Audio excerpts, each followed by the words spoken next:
Good morning. আবার এক নতুন দিনের শুভ সূচনা শুরু।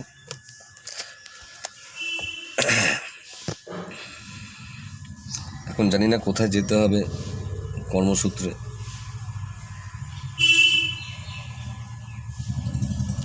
তো যাই হোক না কেন, কর্ম করতে হবে, আর কর্মের মধ্যেই সফলতা আসে, সেটা আমি জানি, আর আপনারাও জানেন। সবাই কর্মটা ভালোভাবে করুন।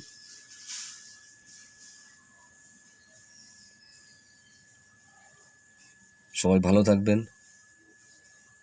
দিনের শুরুর শুভেচ্ছা রইল আপনাদের জন্য। সুপ্রভাত, ভালো থাকবেন।